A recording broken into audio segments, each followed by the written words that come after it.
Welcome back to the DFS Sweatshop. I'm your host, your DFS Jerusalem, coming to you live from the list. You got 150 entries, and then you're a shark, and I don't fuck with you. So there's too much good shit on here. This is the often imitated, never duplicated. I'm here with my lovely co-host. Thank y'all. Stay safe. Enjoy. I may have been calling in to work. You're gonna be in the running for the Snowflake of the Year. Get your shit together with your snowflake. I'm at the crib, man, and I'm just finishing up. Stop. Throw them bitches in the main. I'm telling you. You're gonna see the results, bro. You're gonna see it. This is what's really gonna help you out. If you know how I feel about the home dogs, there's a lot of fight in the home dogs, and I really think a lot of shit to go over tonight. Who that scored all them points over there? Player of the night. Get him in your lineups. Get him in there, and let's go get this money. Thursday, let's go, and remember, in the sweatshop, we always keep it 300.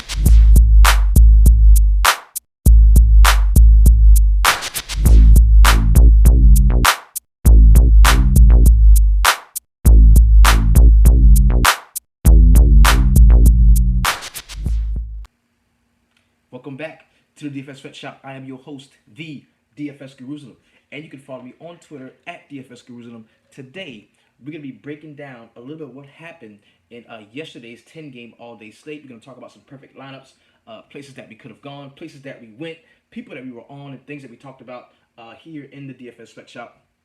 Also, highlighting some of the stacks that we talked about once we closed the curtain and went inside the Facebook VIP. I've got both of you with me tonight.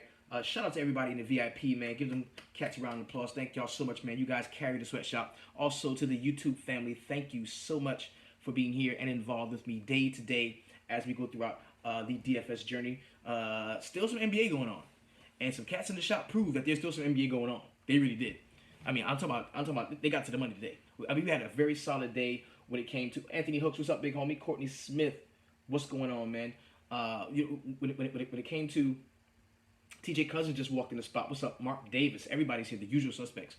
So when it comes to MLB and NBA, it was solid, man. It was solid in the shop tonight. Jim Dean, what's happening, big homie? Good to see you in there, man. So just a few quick shout outs, man, to some cats that, I was looking over it and just taking a look at it. And we had some solid nights, man. Big shout out to Tyler Fanning. JT Fanning had a really good showing. 41st place in the 60K 4-point play. That was very nice. Good to see him there. We had Nick Soul, man. Big. Now, this dude is all the way from Canada, and he's one of the sweatshop cats in Canada. Went out and balled out 4 or 5 times his buy-in. Very solid showings we saw from him. Next, we have DP, the homie Derek Patterson. This is the Obi-Wan Kenobi of the group. This is the dude that helps everybody in any sport. Dude is so helpful, man. That is my guy. That is my guy. I fuck with that dude, man. Tripled his buy-in. Had a good night for him. Edward McAdams just stepped in the spot. What's up, big homie? Also, J Fab. Now, J Fab is a regular. J Fab is no stranger to getting to the money. This dude has been with us for quite some time. Always in the group. Always chopping it up. Very solid show for him. Dude finished 5th in the MLB 10K playoff pitch, the night one. So that was very solid. Edward McAdams just said he tripled his buy-in. Awesome. John Tyler Fanning 4 times. Ooh, nice. Arc One had a good showing as well. He finished 11th place in the FanDuel tournament. But tonight, now this is a dude. Now this dude right here he's no stranger to balling. Like, I don't know if you can see this, but this dude right here is no stranger to balling. This is the homie, man. I think aside from Mike and Patsy, this is the guy who's won the most out of everybody in the shop, man. This dude. Christopher Marie, 32 times the buy-in in the early. Ooh, Lord. So this dude right here, Jeremiah Alexander Severino, the big homie. I'm talking about got that bag tonight. 3,600, man. 3,600 is what he took home.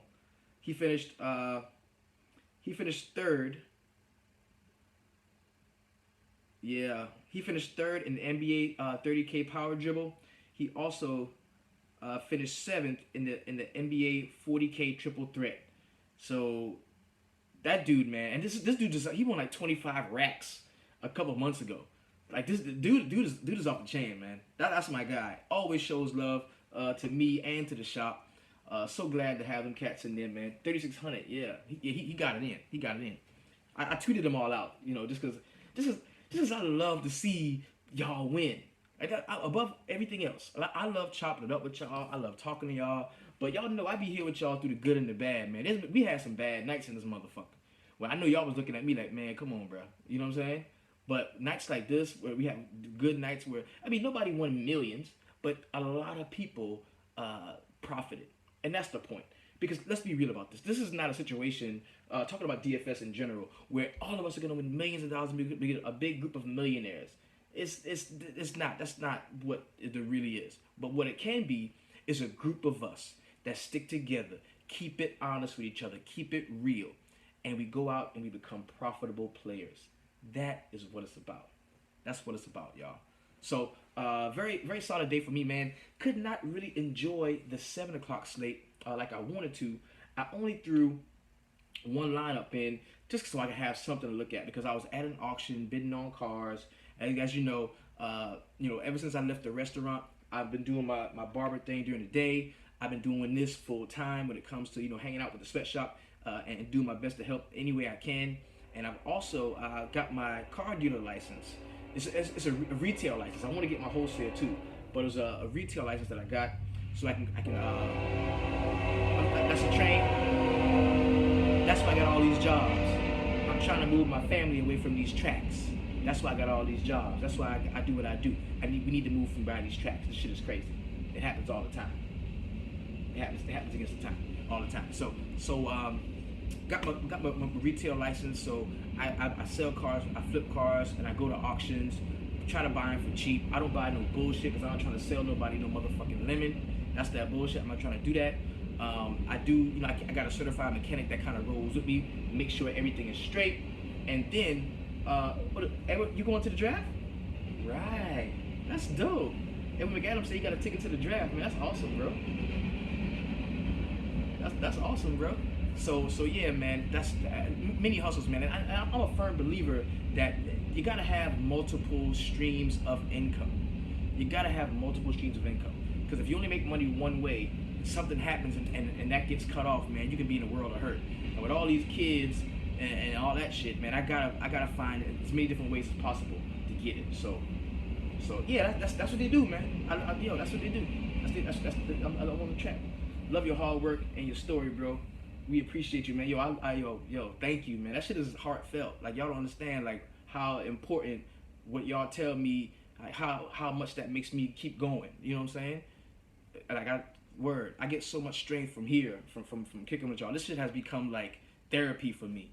Word, it really has. So enough about all of that sappy shit. You know what I'm saying? Mike Dillon, what's up, big homie? Good to see you, fam. All right, so let's talk about what happened tonight. So this was another night when it was perfectly fine to get a lot of exposure, to the Washington Nationals against the Colorado Rockies. Man, them cats went out and balled again. And as we look at the perfect lineup on DraftKings, this is for the early 7-game slate.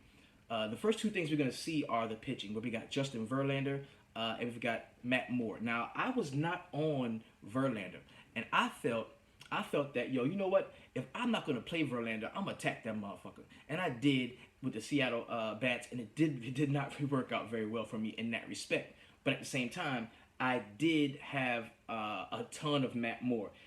That's a sweatshop law. A law in the sweatshop is we attack the Dodgers with left-handed pitchers because we know how tough it is for those guys to hit lefties. It just so happened the best play from the Dodgers was, I think it was Seager, the left-handed guy that normally like shits the bed against left-handed pitchers. But so cool. But we had a ton of Matt Moore, a guy that surprised me and came out of nowhere. And I'm gonna keep it real with you. I ran some models when it came like to RotoQL, a couple just some optimizer type shit. And I wanted to stack the Braves because we talked about that. We talked about 3 Braves specifically last night. We talked about Inciarte, we talked about Markakis, and we talked about Freddie Freeman. Now, all of those guys had decent games, but there's on RotoQL, there's like a little button you can push for stacks, and it's going to look at your lineups and it's going to kind of give you a little stack to give because that's what I want. I want a stack. And it kept giving me Kaz Suzuki. And I was like, I'm not fucking playing no damn Suzuki. Why does it keep giving me Suzuki? So I kept taking him out. I kept Xing him out. And it kept on giving me that motherfucker. This dude goes out and scores 24 fucking points at 2.3K. More than 10x in MLB. So that's my bad. Because it was telling me what to do, but I just ignored it. I was like, nah, I'm not playing no damn Kaz Suzuki, but nah, dude went out and fucking balled. And that is the Cardinal stack. Yeah, that's what we were on. Our biggest stacks yesterday we were on was the Cardinal stack and of course Matt Moore. Those are the guys that we were definitely on. Yeah, dude hit a three-run jack. You know what I'm saying? And they kept giving them to me, and I kept taking them. I was like, nah, I'm playing Suzuki. We had Matt Carpenter, who I was on. I told you I loved Matt Carpenter from a first baseman. I had a lot of him. We had Daniel Murphy, was also the perfect lineup at second base. We highlighted him last night when we went to the board after we closed the curtain, right? Yeah. Then we had Jose Reyes, who I'm going to keep it real with you. I had no intention at all. He's somebody that I didn't even see for a second to play. I didn't see him at all. Then we had Corey Seager, of course, who scored 18 DraftKings points. And, of course, I was not on Corey Seager because I was on Matt Moore. We had Randall Grichuk at 3.7, scored 25 points. And we had Adam Eaton, who I did have some Adam Eaton at 29. And then we had Jason Worth. So, very, very, very, very solid slate of MLB that we saw today. I did pretty good. Doubled my buy-in in early. Only ran one lineup in the main at 7 o'clock. But I hope you all had great nights. I know a lot of cats in the sweatshop did. So let's go ahead. Without further ado, let's go ahead and jump into this upcoming today's 15 games. Now, it's kind of depressing to me. Yo, Lindor. I was so on Lindor. And let me tell you, I think it was around the 4th or 5th inning, and he didn't do shit. And I was like, oh, shit. Damn, come on, Lindor. What the fuck you gonna do? And then Jack. Pow, I was like, fuck yeah. I knew Lindor was a great player. So it was dope. And the one thing that kind of bothers me, or Gio. Yeah, Gio was a good play as well. Gio. And see, I got to take this time, man. I got to bow down to the homie Edwin Neves. Because me as a Yankee fan, I couldn't see past Chris Sale. I had Chris Sale in the late, didn't want to play any Yankee bats, did not want to play Tanaka, even though we talk about this a lot in the shop, that when you have one of those ace stud style pitchers, no matter what the other team scores against them, usually the stud pitcher team doesn't have to score a lot of points. And that's kind of what happened because Tanaka went the fuck off. Had a very solid game. So shout out to Edwin Neves, man. He was one of the only ones in the shop that had to say, hey, yo, I'm playing some Yankee bats and I'm not playing Chris Sale everywhere. And that proved to be a very solid strategy if you did do that. Shout out to Edwin Neves. Hopefully, I can get him back the next time the White Sox play. And I can play against the White Sox. So let's jump into it, man. The first game on the slate is going to be the Baltimore Orioles and the New York Yankees, my New York Yankees. This game is in Yankee Stadium. It's a 6 mile per hour wind shooting out toward left fields. So I think right now we got Guzman on the mound for the Orioles, and we've got CC Sabathia for the Yankees. Now, I kind of like Sabathia at the crib. In New York. And at 6.8, that's a very, very modest price for him. Like, that's used cars prices, baby. That's all right. That's all right. I don't have an issue with him in this spot. Now, the Baltimore Orioles bats, so many power right-hand bats are in this lineup. That's the one thing that kind of gives me pause with it. But, if anybody, can play well under these circumstances, it can be CC Sabathia. I kind of like the spot that he's in, right? So I'm not going to completely fade him. Now, Guzman, on the other hand, at 7K, is not a play that I'm particularly interested in. There's so many left-handed and switch-hitting bats that can play really well for the Yankees in an 8.5 run total. I have no issue with playing some of those Yankee bats. So I'm not going to be on Guzman. I am going to be slightly on CC Sabathia. That's where I'm going that one. Next game we're talking about is the New York Mets and the Washington Nationals. Now, what I got right here in front of me is saying that Matt Harvey is going to be the starting pitcher, and we know that is not the case. We're probably going to be seeing. We can go here to the big board. DeGrom. We're probably going to be seeing DeGrom. DeGrom is what we have here on DraftKings. So we got DeGrom against Scherzer. Now DeGrom is at 10.5. Scherzer is at 12.7. Those are very hefty price tags, and I'm not so sure that paying up for pitching on the 7-8 game slates is what you want to do. But I'm almost convinced that paying up for pitching on these larger slates is really, really the way to go. Okay, so you can give me some Scherzer against a Cespedes-less Mets team. Yeah, Harvey pitched today. And this is the site that I'm using. I don't want to tell you what site it is because I don't want to bash them, but they continuously get shit wrong. They do. They always get shit wrong. So it's not going to be Matt Harvey. If you're looking at RotoQL and it's saying Matt Harvey, it's not Matt Harvey. The starter is already here on DraftKings. It is DeGrom. So this game is a fade for me. And you know what? And that's why the only thing that I could use in this game is really going to be the pitching. And I don't want to play DeGrom against the hottest batting team in the league, the Washington Nationals. I don't want to do that. I might want to take a shot at Scherzer at 12.7. And just because I say we're going to pay up for pitching doesn't mean we're paying all the way up to Scherzer. Because, but the Mets without Cespedes, I think you can definitely take a shot at Scherzer in the spot at 12.7. I'm cool with that. The guy you're talking about is the guy, and it's also, go check out Guru's guys, man. It's at the dailyfantasysweatshop.com. Those are going to be my favorite picks at the most important positions, the 4 most important positions when it comes to, or what I feel like, when it comes to MLB, right? I've got a pitcher up there. I've got a first baseman, because you got to get a good first baseman. I've got my top outfield play, and I believe I have my top catcher. I'm not messing with pitchers moved around from their normal rotation spot. There's so many great bats available. Paying up for Scherzer is going to limit you, and that's why there's trepidation there. And there's a lot of good pitchers. There's a lot of good pitchers, man. You've got Scherzer, DeGrom, Carrasco, Arrieta, Stroman, Samardzija, Maeda, and I don't think that any of these top 2 or 3 pitchers separate themselves from the field so much to where you gotta get them. Like there's no, Sale, for lack of a better term, or there's no Kershaw. You know what I mean? So I don't have an issue with rocking with some of the cheaper priced pitchers, right? So and that's where we go. Next game we're talking about is the Tampa Bay Rays and the Toronto Blue Jays. One of my favorite pitchers on the slate is in this game, and trust me, baby, it ain't Blake Snell. It ain't Blake Snell. I like Marcus Stroman.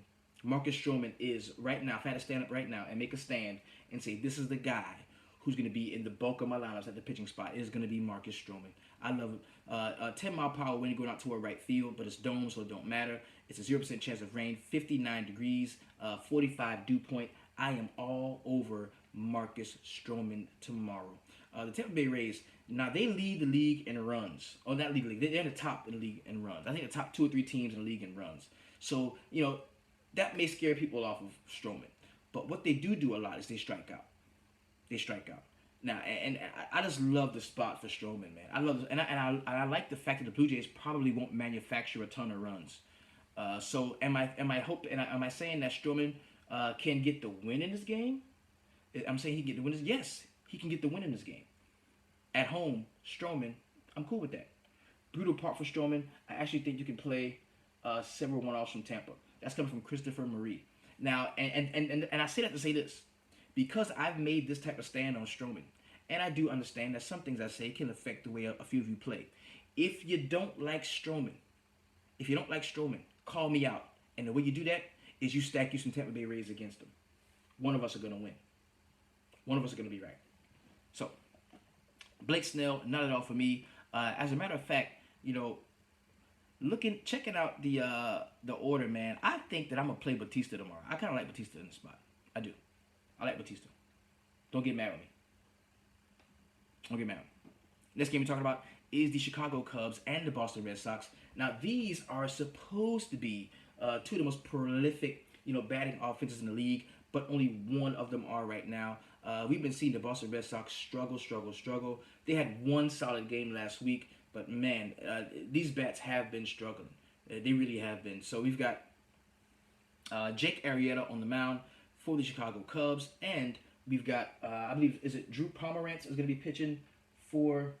Let's just check this to make sure because I don't want to get anybody. Yeah, we got Drew Pomeranz for the Boston Red Sox. Edwin McAdams says Boston can bounce back in the spot. I'm stacking the shit out of the Cubs tomorrow, and I tend to agree with that. I tend to agree with the Cubs stack. I kind of like it. I think the fact that you're not going to see those cats all crazily priced up. Fowler at 4.1, Schwarber 4.7, Chris Bryant 5.2. There's no cores on the slate, So this is like cores kind of moves over to other spots whenever they're not playing. So with the cores appeal, 0% chance of rain, 6 mile per hour wind going out toward center field. I think you can take Boston. I'm going against. Okay, you're going against the grain. You're going Boston.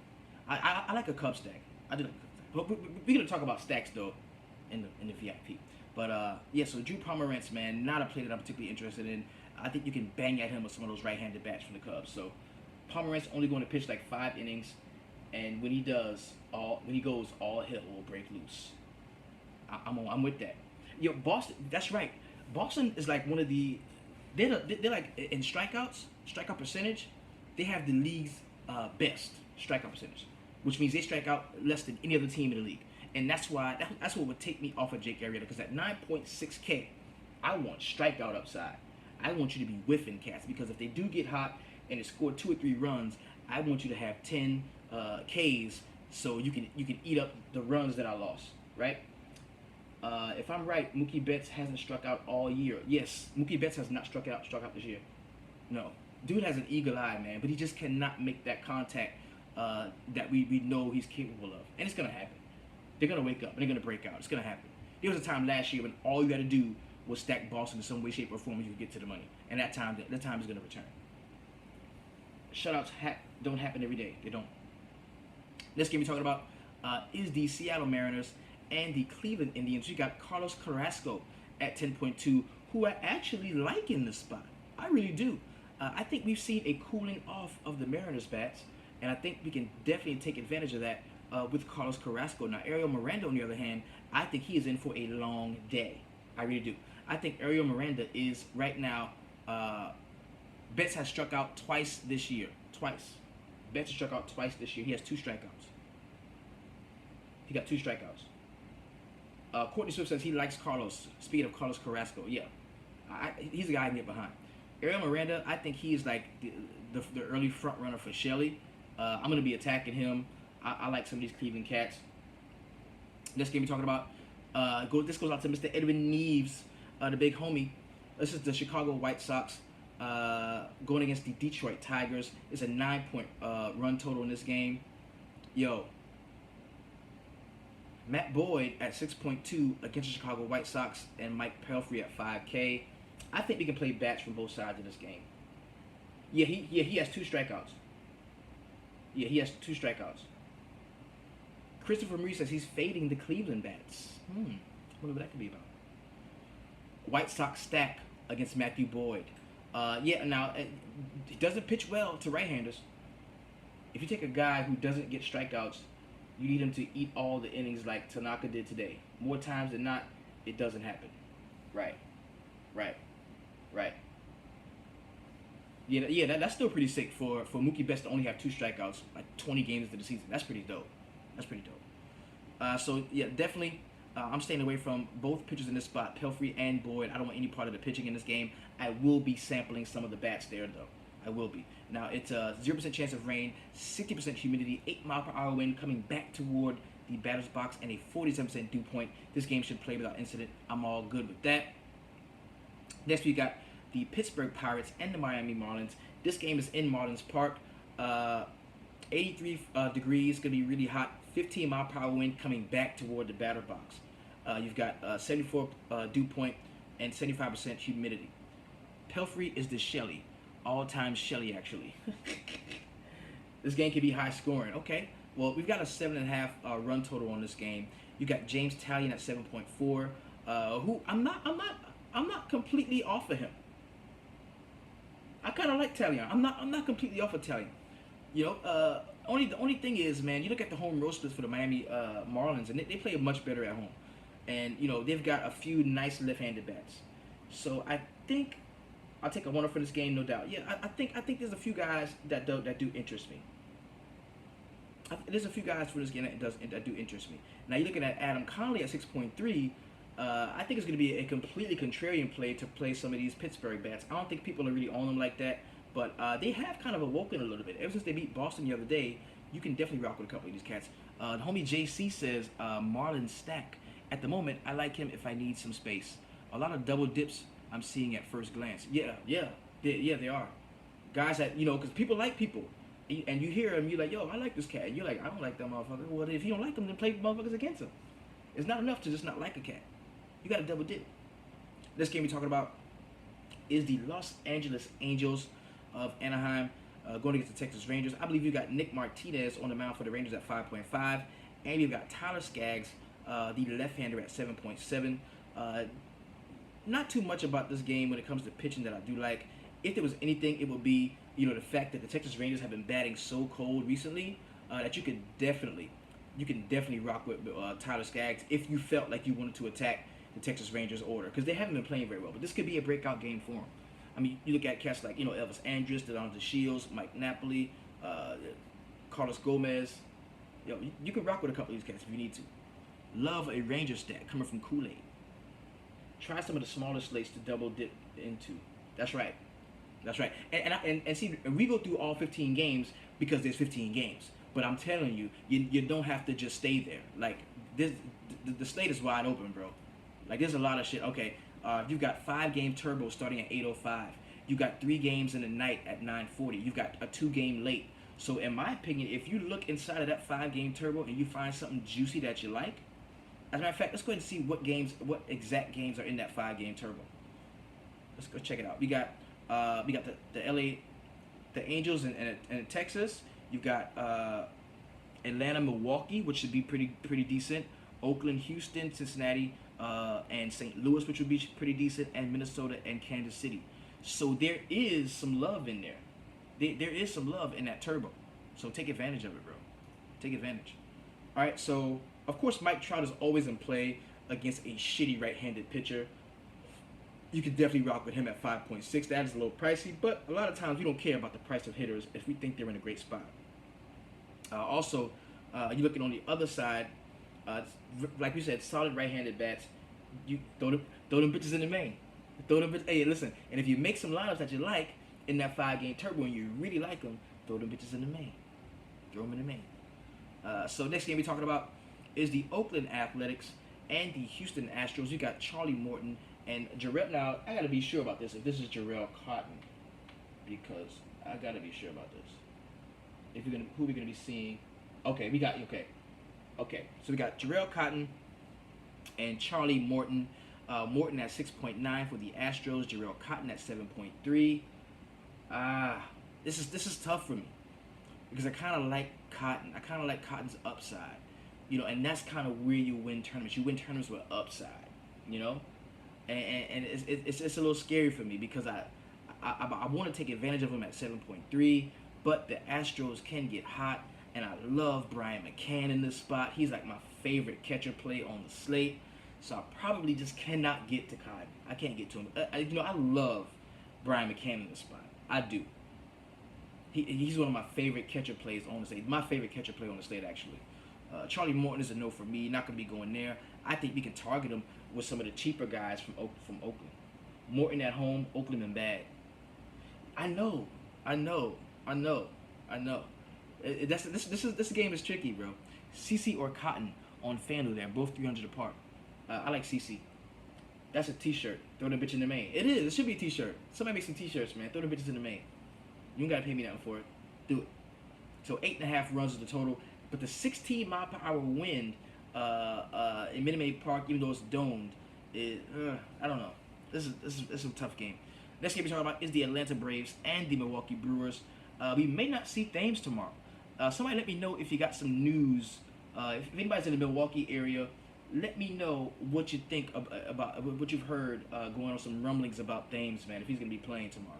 because I see he's day to day, and I didn't see where he got placed on the DL in any way. So I'm not sure exactly what's going to be going on with him.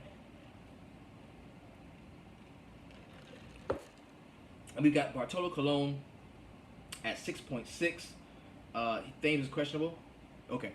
We got Bartolo Colon at 6.6. Chase Anderson at 7.1. I am not one to attack the Atlanta Braves when it comes to pitching, attacking those guys pitching. So I will not have. I think I can go back to the left-handed Atlanta bats in the spot. It's a 9-run total. Okay, the DK write-up on him on Thames said it's not serious, so he should play.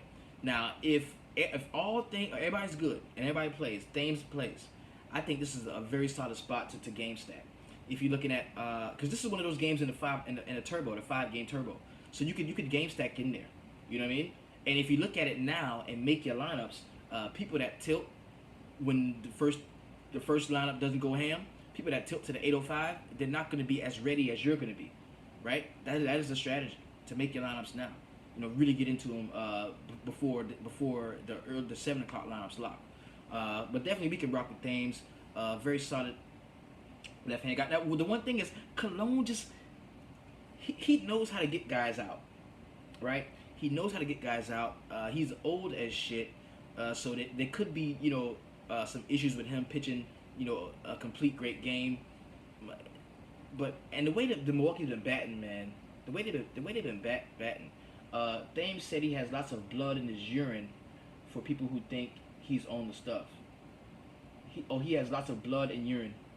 He doesn't need hamstrings to jog around the diamond. Yeah, crushing home runs like he does. I like CC, but my Yankees burn me. I got you. Yo, the Yankees are so fucking crazy because I had no thought of playing them, right? And they go out and crush and win. You know what I mean? I had no thought of playing Tanaka, and he goes out and pitches like fucking, like, a Cy Young winner or something, so whatever. Next game we're talking about is the Minnesota Twins and the Kansas City Royals. We've got Kyle Gibson at 5.7 for the Twins against Ian Kennedy at 8K against the Kansas City Royals. Kennedy is somebody who is going to get consideration from me. I'm going to consider playing some Kennedy. I really am. But a Kyle Gibson is a no. And for that reason, can you take advantage of some of these left-handed KC bats? Guys like Mike Moustakas, Eric Hosmer, maybe some Alex Gordon. I think those will be very low on slash contrarian plays that you can use. No Twins for me, man. Dozier just hasn't been giving me what I wanted. Dozier just hasn't been giving me what I wanted so far. I haven't seen, those Dozier games that we've been seeing last season, and I'm gonna. The jury's still out. I'm gonna wait. This might be a game stack. Royals have been bad too. Is Dozier woke? Yeah, this shit is crazy. Dave Cunningham says Kennedy isn't playing the spot, and I tend to agree with that. Kennedy is one of those guys that I do like. I do like Kennedy. We've got 2 mile per hour wind in this game, 1% chance of rain, so the game should play without incident. 68 degrees, 59 is the dew point, very solid spot. Dozier is too expensive right now. Well, he's down to like 4.3, and he was just like 5K, and he's down to 4.3. But it still just gives me pause, man, because he hasn't been playing very well lately. This game we're talking about is the Cincinnati Reds and the St. Louis Cardinals. This is a game that I kind of like. We've got the Reds. There are total to score 3.9 runs, whereas the St. Louis Cardinals are slated to score 4.5. So Lance Lynn, I think Lance Lynn had a very solid start out last time. But against the Cincinnati Reds, I ain't on him. And I think people are going to like him. This is, for me, Lance Lynn is the guy that other people are going to like because of how decent he's been playing so far, and I don't like him, so I'm stacking against him. And I there's a few guys I like. Give me some Billy Hamilton in the spot. Give me some Joey Votto in the spot. Give me some Scott motherfucking Schebler in this spot. I'm all over these guys, and we're gonna talk a little bit more in depth when we talk about when we get into the stack segment of the show. But yo, those some cats I like. Give me some Cincinnati, baby. Now, even the St. Louis Cardinals have been playing pretty well, and going against Tim Adelman. Is Lynn gonna get the start? I thought okay, so let's check. Let's go ahead and check on DraftKings, see what DraftKings says. Yeah, I mean he's right here. Lance Lynn is here at 7.8. So as far as we know, that's what DraftKings is giving us for the homie Josh Dewey. So yeah, I am gonna go against Adelman too. I think you can pretty much play just about anywhere along the St. Louis side as well as the Cincinnati Reds. I think both of those orders are going to be in play because I see this game. If I had to bet, it would go over the total, over the 8. Because Cincinnati's been scoring lately. Hamilton 40 time. Yeah, that dude's fast as fuck. However fast fuck is, he's faster than fuck. Like however fast fuck is, he's faster than fuck. MLB has Lynn too, coming from Jeremy Ladd. So as far as we know, that's where we at with it. Next game we're talking about is the Colorado Rockies away from Coors Field, but still in a hitter's park playing the Arizona Diamondbacks in Chase Field. So I kind of like Robbie Ray in this spot. I do. I'm on Robbie. Now this is a hitter's park. It's a hitter's park. Okay, it is a hitter's park. But I like Robbie Ray. I think as long as because they didn't really put up no fight against the Nationals, man. They really didn't in the last couple of games. So Rockies went from Coors to Chase. Yeah. They went from better to best. I kind of like Robbie Ray. I think it's gonna be a very contrarian play because people are gonna want to stack the shit out of this game, and for good reason, man. And for good reason. Don't play Ray at home. Arizona at home, just keep doing it. And we talking about just playing Arizona bats in the spot against Kyle Freeland. All of those good right-handers for the Arizona Diamondbacks. Yes. Yo, Dexter Pope says it went from Coors to Coors Light, and that's the only reason why I like Ray. I like Ray more as of a contrarian play, kind of the letdown, the guy who benefits from the letdown game. Like there's always that pitcher that I can't play him. They're in Coors, they're in Chase. I can't play that cat. No, and somebody always like benefits for the letdown games. Arizona announcers hyping this series because they have the same record. Yeah. Went from Coors to Coors Light. That I can't take the credit for that. That was the homie Dexter Pope. All right, so Christopher Marie says Freeland. He likes Freeland. No, I'm not doing that. No. This Arizona order crushes lefties, bro. Coors put Trey from batting 214 to batting 350. Yeah, Trey. Wasn't Trey Turner like shitty the first part of the season? We were like, damn, Trey. And then he got hurt and he came back, went home and just went fucking nuts. The Rockies only scored like 4 runs the last game. They're going to come into Arizona pissed. It's going to be a shootout, most likely. That's coming from Christopher Marie. I can dig that. The D-backs are hot as hell right now. That is certainly true, Seth. Certainly true. That is so true right now. Oh, yeah, they're going to light Freeland up. Yeah, I believe that. I'm going back to the D-backs tomorrow. Of course, we're going back to the D-backs. The D-bags. We're going back to the D-bags. This game we talking about sounds like my sister did. She kept going back to that D-bag. Anyway, the Philadelphia Phillies are the next game we've got against the LA Dodgers. We've got Jared Eckhoff. Just stack Arizona. Don't play yourself. Coming from Kaheem Jones. You're getting wise words. I'm passing along wisdom to you. All right, so you got the Philadelphia Phillies and the LA Dodgers. Kenta Maeda at 8.7 is on the mound for the Dodgers. I don't have an issue with that. I'm cool with that. You know how hot the Philly bats have been pretty hot lately, though. And it's not always been like the guys that you think. It's been some of the guys that, a little further down the order that have been hitting the ball, So, but I like Maeda in this spot, especially at home. I think you can definitely take a shot at those cats. Maeda has not been great. Sneaky GPP stack. Philly is away, though. And that's the one trepidation I do have with playing those cats. Christopher Marie says he likes Maeda. Mark Davis says double stack if you have to in the Zona game. Zona and Colorado is what he's talking about.